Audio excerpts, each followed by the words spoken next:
வணக்கம் மக்களே.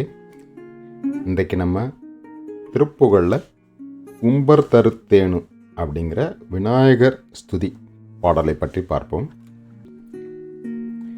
இது ஒரு நல்ல பாட்டு, சின்ன பாட்டு. அதனால் நம்ம கற்றுக்கிறதுக்கு பாடுறதுக்கு எல்லாம் ரொம்ப ஈஸியாக இருக்கும். நம்மளால் ரொம்பலாம் கற்றுக்க முடியாது, டைம் இல்லை அப்படின்னா அந்த ஒரு பாட்டை மட்டும் கற்றுக்கிட்டா கூட போதும். 8 லைன் தான், சின்ன லைன் தான், ரொம்ப ஈஸியாக கற்றுக்கலாம். முதல்ல லைன் பை லைன் அர்த்தத்தை பார்த்துக்குவோம். உம்பர் தரு தேனு அப்படின்னா, உம்பர்கள்னா தேவர்கள், தருன்னா மரம். உம்பர் தருன்னா இந்த இடத்துல கற்பக விருட்சம். அது தேவலோகத்தில் இருக்கக்கூடிய ஒரு மரம், நம்ம நினைத்ததை கொடுக்கக்கூடிய மரம். அதே மாதிரி தேனுன்னா காமதேனு, அதுவும் நினைத்ததை கொடுக்கக்கூடியது. மணிங்கிறது இந்த இடத்துல சிந்தாமணி, அதுவும் தேவலோகத்தில் தான் இருக்குது, நினைத்ததை கொடுக்கக்கூடியது.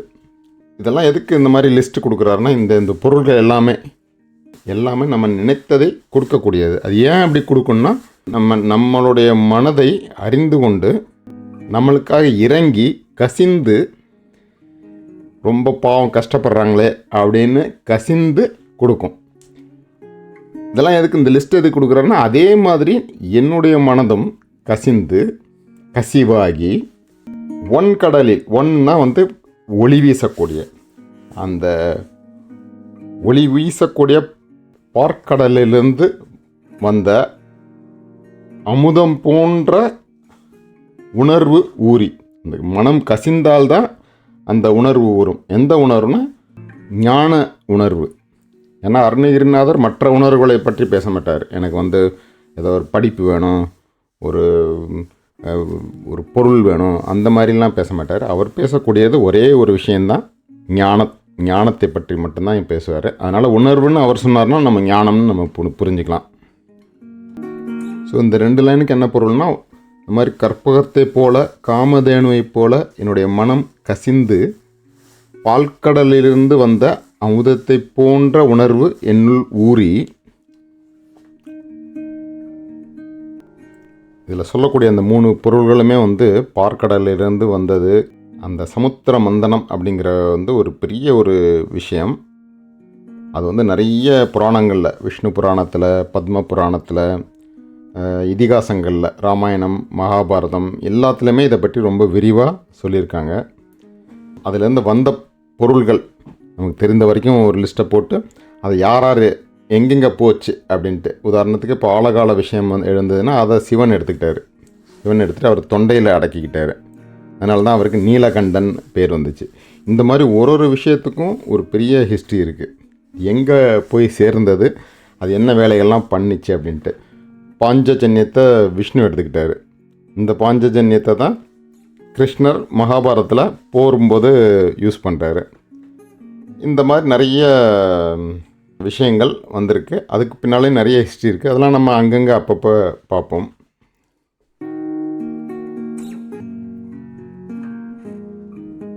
இன்பரசத்தே பருகி, அந்த ஞான உணர்வு, அதாவது அந்த ஞானம் வந்ததுன்னா ஆட்டோமேட்டிக்காக அது சிவானுபவத்தை கொடுக்கும்.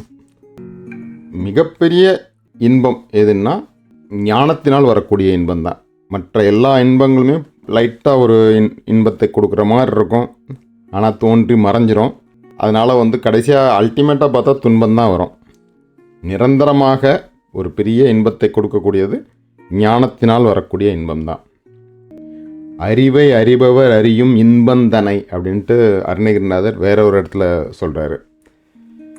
ஸோ அந்த இன்பத்தை நான் பருகிக்கிட்டே இருக்கிறதுக்கு என்னுடைய உயிருக்கு ஆதரவு உற்று அருள்வாயே. அதில் பல காலம் அப்படின்னு சொல்கிறாரு. கால் அப்படிங்கிறதுக்கு நிறைய மீனிங் இருக்குது. ஒரு வார்த்தைக்கு ஒரு 37 அர்த்தம் இருக்குது தமிழில்.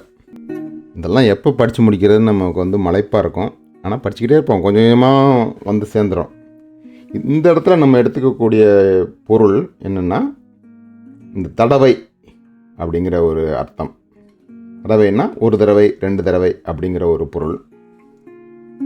ஸோ இங்கே சொல்கிற பல காலம் எனக்கு வந்து ஆதரவு கொடுக்கணும், பல முறை ஆதரவு கொடுக்கணும். இந்த கால் அப்படிங்கிறது தான் பார்த்திங்கன்னா ஒரு கால், அதாவது ஒரு முறைக்கு வந்து நம்ம பழக்கத்தில் ஒரு கால் அப்படின்னு சொல்லி கொஞ்சமாக அது மருவி ஒருக்கா அப்படின்னு ஆயிடுச்சு. ஒருக்கா சொல்லு அப்படின்னா ஒரு தடவை சொல்லு, ஒரு முறை சொல்லு அப்படின்னு அர்த்தம். மறுக்கா சொல்லுன்னா மறுமுறை சொல்லு அப்படின்னு, மறுக்கால் சொல்லு அப்படிங்கிறது. மறுக்கான்னா இந்த மாதிரி பல காலம் அப்படிங்கிற ஒரு பொருள், திரும்ப திரும்ப சொல்லிக்கிட்டே இரு அப்படின்ட்டு. இந்த இடத்துல பல காலம் என்னுடைய உயிருக்கு ஆதரவு உற்று அருள்வாயே. ஸோ விநாயகரோட ஆதரவை கேட்குறார். எதுக்குன்னா இந்த மாதிரி ஒரு ஞானம் என்னுள்ள பெருகி அதன் மூலமாக வரக்கூடிய இன்பத்தை நான் அனுபவிக்க வேண்டும், அதற்கு உன்னுடைய ஆதரவு வேண்டும், பல காலம் வேணும், மறுக்கா வேணும் அப்படின்னு கேட்குறாரு. அடுத்த நாள் லைனில் விநாயகரை கொஞ்சம் பாராட்டி அவருடைய லீலைகளை கொஞ்சம் லிஸ்ட் போடுறாரு. முதல்ல அவர் பண்ணது தம்பிதனக்காக, தம்பிங்கிறது முருகன். இது வந்து கந்தபுராணத்தில் நடந்த ஒரு சம்பவம். முருகன் வள்ளியை தேடி காட்டுக்கு போகும்போது வள்ளி வந்து அவரை கண்டுக்க மாட்டேங்கிறாங்க, கொஞ்சம் அலைய விடுறாங்க. அதனால் விநாயகர் அந்த வனத்துக்கு யானை வடிவில் போய் வள்ளியை கொஞ்சம் பயமுறுத்துகிறோன்னா அவங்க போய் முருகன்கிட்ட போய் அடைக்கலமாகி முருகருக்கு அவர் அந்த விதமாக முருகனுக்கு ஹெல்ப் பண்ணுறாரு தம்பிக்கு. தம்பி தனக்காக வனத்தனைவோனே, வனத்துக்கு சென்றவனே. தந்தை வளர்த்தால், இதுவும் வந்து ஒரு புராண கதை தான். திருவிளையாடல் படத்தில் பார்த்துருப்போம். முருகன் வந்து பிரபஞ்சம் முழுவதையும் மயிலில் ஏறி வலம் வருவார். விநாயகர் பிரபஞ்சம் வேறையா அம்மையப்பன் வேறையா அப்படின்னு கேள்வி கேட்டு அது ரெண்டும் ஒன்று தான் அப்படிங்கிற பதில் வந்த உடனே அம்மையப்பனை சுற்றி வந்துட்டு பழத்தை வாங்கிக்குவார். தந்தை வளர்த்தால் அருள் கை கனியோனே, தந்தையை வளம் வந்ததுனால அவர் அருளிய கனியை கையில் உடையவனே அப்படிங்கிற ஒரு அர்த்தம். தந்தைனா அம்மையப்பன் அப்படிங்கிற ஒரு பொருள். இங்கே நம்ம கவனிக்க வேண்டிய இன்னொரு முக்கியமான விஷயம் என்னென்னா, முருகன் வந்து மயிலில் பிரபஞ்சத்தை சுற்றி வர்றதுக்குள்ளேயும் விநாயகர் வாங்கிட்டார்னா அப்போ விநாயகர் வந்து இன்னும் முருகனோட இன்னும் புத்திசாலியா, அந்த மாதிரிலாம் நம்ம வந்து கேள்வி கேட்கக்கூடாது. ஏன்னா இதெல்லாமே நமக்காக சொல்லப்பட்ட ஒரு கதை.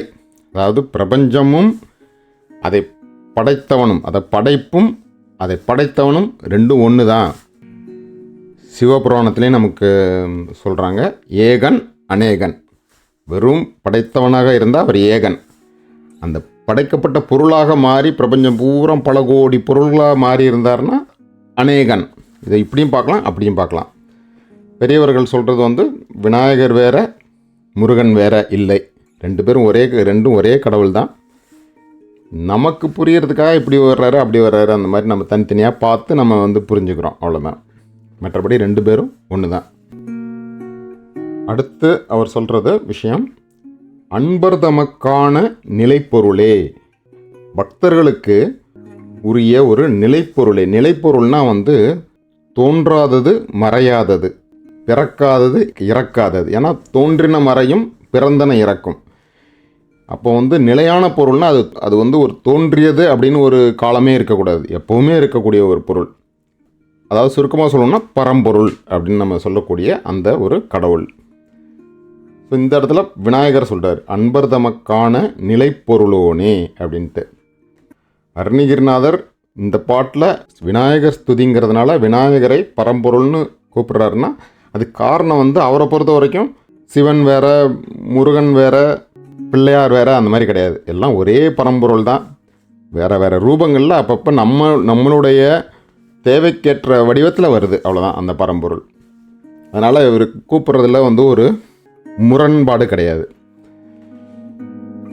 அன்பர் தமக்கான நிலை பொருளோனே ஐந்து கரத் ஆணைமுக பெருமாளே.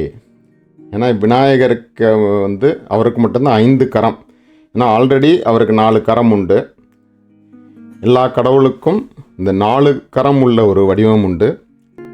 விநாயகருக்கு மட்டும் கூட எக்ஸ்ட்ராவாக தும்பிக்கை அப்படிங்கிற ஒரு 5வது கரம் அதுவும் இருக்கிறதுனால 5 கரத்தானைமுக பெருமாளே அப்படிலாம் ஸ்துதி பண்ணிவிட்டு எனக்கு அந்த ஞானத்தின் மூலமாக வரக்கூடிய இன்பத்தை கொடுப்பாயாக அப்படின்னு வேண்டிக்கிறாரு. இப்போ பாட்டை பார்ப்போம். ரொம்ப ஈஸியான பாட்டு தான். இந்த மெட்டு ராமகிருஷ்ண மடத்தில் படிக்கிற பசங்களுக்காக சொல்லிக் கொடுக்குற ஒரு டியூன். அதனால் ரொம்ப சிம்பிளாக இருக்கும், ரொம்ப ஈஸியாக இருக்கும். நம்ம எல்லாருமே கற்றுக்கிட்டு ஈஸியாக பாடலாம். அந்த மாதிரி ஒரு டியூன். நம்ம பாட்டை கேட்குறதும் ஒரு நல்ல விஷயந்தான். ஆனால் 100 தடவை கேட்குறத விட ஒரே ஒரு முறை பாடுறது இன்னும் சிறப்பு. ஏன்னா நம்ம சொந்தமாக நம்ம குரலில் நம்மளே பாடினா தான் அதை நம்ம முழுமையாக அனுபவிக்க முடியும். உம்பர்தரு தேனுமணிக்க சிவாகி ஒன்கடலிட்டேன முதத்துணர்வூரி இன்பரசத்தே பருகி பல காலும் இன்பரசத்தே பருகி பல காலும் என்றனுயிர்காதரவுற்றருள்வாயே தம்பிதனக்காகவனத்தனைவோனே தந்தை வலத்தலருள்கை கணியோனே அன்பர்தமக்கான நிலை பொருளோனே அன்பர்தமக்கான நிலை பொருளோனே ஐந்து கரத்தானை முகப்பெருமாளே உம்பர்தரு தேனுமணிக்க சிவாகி ஒன்கடலிட்டென முதத்துணர்வூரி இன்பரசத்தே பருகி பல காலும் இன்பரசத்தே பருகி பல காலும் என்றனுயிர்காதரவுற்றருள்வாயே என்றனுயிர்காதரவுற்றருள்வாயே என்றனுயிர்காதரவுற்றருள்வாயே. நல்லா பாடுங்க. பொறுமையாக கேட்டதுக்கு நன்றி. மீண்டும் சந்திப்போம்.